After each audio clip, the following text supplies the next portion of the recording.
이건 제 생각에 제일 중요한 꿀팁인 것 같아요. 바로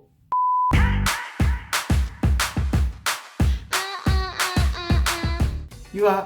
안녕하세요. 공부하는 황승의 황승입니다. 현재 코로나19 바이러스로 인해 많은 분들이 혼란에 빠져 있는데요. 그 중에서도 20학번 새내기들과 선배들이 만남을 가질 수 있는 오리엔테이션, 새내기 배움 투어 같은 행사들이 취소가 되면서 많은 새내기들이 불편을 겪고 있는데요. 개강 전에 선배들과 만남을 가져서 간단한 대학 생활에 관한 정보라든지 꿀팁들을 공유할 수 있는 자리가 없어진 것 같아 저도 안타까움을 느끼고 있습니다. 그래서 오늘은 개강 전에 가장 중요한 수강 신청과 관련된 꿀팁을 간단하게 전달해볼까 합니다. 물론 모든 대학교의 신입생들에게 도움을 줄 수 있는 보편적인 정보 위주로 전달을 하겠지만 일부 정보들이 제가 다니고 있는 대학에 초점이 맞춰질 수 있다는 점은 양해 부탁드립니다. 그러면 20학번 새내기 수강 신청 꿀팁 지금 바로 시작합니다. 두둥탁!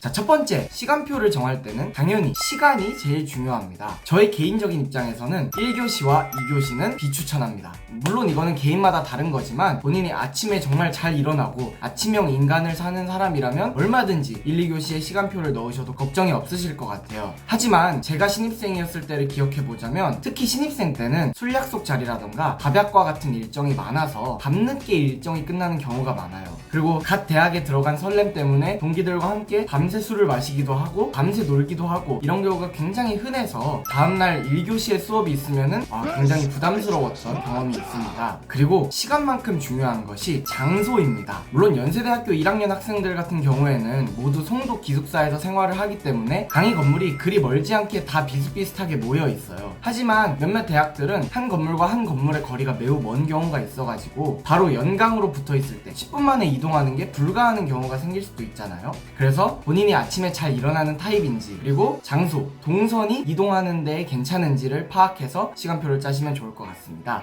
공부하는 황승. 두 번째, 강의편과 강의 계획서는 꼭 확인하시길 바랍니다. 주로 이제 많은 학생들이 에브리타임이라는 어플리케이션을 가지고 시간표를 짤 텐데요. 그 에브리타임 앱에 들어가면은 각 과목별로 강의편과 강의 계획서를 읽을 수 있도록 준비가 되어 있습니다. 강의편에 들어가면 그동안 수업을 들었던 학생들의 많은 평가가 올라와 있어요. 단순히 별 5개 만점에 몇 점을 받았다. 이것도 중요하지만 그 밑에 적혀있는 상세한 강의평들을 읽어보는 게 정말 중요한 것 같아요. 뭐 예를 들어 조모임이 조금 많았다, 이분은 조모임은 없었지만 개인 과제가 많았다, 시험이 좀 까다로웠다 등등 그 교수님에 대한 정말 솔직한 평가들이 올라와 있기 때문에 많은 도움이 될 것으로 예상합니다. 그리고 강의 계획서를 왜 읽어봐야 하냐? 강의 계획서에는 한 학기 동안 수업을 어떻게 진행할지에 대한 정보가 다 나와 있기 때문에 중요하지만 가장 중요한 것은 성적 평가 방법입니다. 출석은 몇 퍼센트가 들어가는지, 중간 기말은 몇 퍼센트가 들어가는지, 과제는 어떤 식으로 나가게 되는지가 상세하게 나와 있기 때문에 그런 부분을 체크하시면 훨씬 도움이 될 것 같아요. 그리고 여기서 플러스 꿀팁을 드리자면 이제 에브리타임 앱으로 시간표를 짜시는 것도 물론 좋지만 학교 홈페이지에 공식적으로 나와 있는 수강 편람을 꼭 확인하시기 바랍니다. 거의 그런 경우가 없긴 하지만 정말 가끔 가다가 에브리타임이랑 학교에서 공식적으로 올린 수강 편람이랑 차이가 생기는 경우가 있어요. 에브리타임은 어디까지나 시간표를 미리 계산해보는 어플리케이션일 뿐이지 실제 수강 신청은 학교 홈페이지에서 하기 때문에 그날 당일날 1시간 전, 30분 전에 갑자기 차이가 생긴 걸 확인하면은 멘붕이 오겠죠?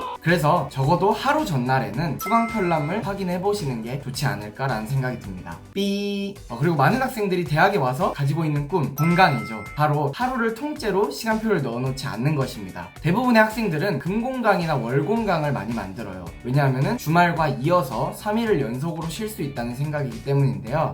저는 개인적으로 공강을 매우 추천합니다. 그냥 그날 하루를 쉴 수 있다는 점이 너무 좋았어요. 밀려있는 과제를 할 수도 있고 만나지 못했던 사람들과 약속을 잡을 수도 있는 거고 다양하게 나에게 그동안 필요했던 시간들을 충분히 활용할 수 있다는 점에서 공강은 추천합니다. 공부하는 황승. 이건 제 생각에 제일 중요한 꿀팁인 것 같아요. 바로 시험 성향을 파악하라입니다. 본인이 필기 시험에 강한 사람인지 발표나 보고서와 같은 평가에 강한 사람인지 이거를 정말 객관적으로 파악하는 게 중요해요. 저 같은 경우에는 사실 시험을 좋아하지 않아요. 저는 바로 발표나 토론 혹은 보고서와 같은 것으로 평가하는 것을 좋아했습니다. 그래서 저는 시간표를 미리 짤 때 강의 계획서를 확인을 해서 중간고사, 기말고사가 필기시험이 아니고 발표나 보고서로 대체되는 수업을 거의 다 집어넣었어요. 그래서 보통 한 학기에 5개에서 6개 정도의 과목을 듣는데 어떤 과목은 조금 필기시험이 덜한 거, 어떤 과목은 필기시험이 주가 되는 거를 비율을 잘 맞추시면은 조금 더 여유 있는 한 학기가 되지 않을까 싶네요. 두둥탁! 네, 오늘은 20학번 새내기들을 위한 수강 신청 꿀팁 정보를 가지고 왔는데요. 지금까지 제가 알려드린 방법으로 과목을 정하시면 좋을 것 같은데요. 혹시나 선배들과 지금 연락이 가능한 상황이라면 그 강의에 대한 평가를 선배에게 물어보는 것도 정말 좋은 방법입니다. 직접 경험해본 사람만큼 정확한 정보를 줄 수 있는 사람은 없잖아요. 수강 신청과 관련해서 질문이 있으신 분은 댓글로 달아주시면 제가 최대한 성심성의껏 해결해 드리겠습니다. 코로나19 바이러스로 인해 매우 혼란스러운 상황이지만 모두 건강 조심하시고 수강 신청에서 올크라는 기쁨을 느끼시길 바랍니다. 오늘 정보가 유익하셨다면 구독과 좋아요 부탁드립니다. 감사합니다.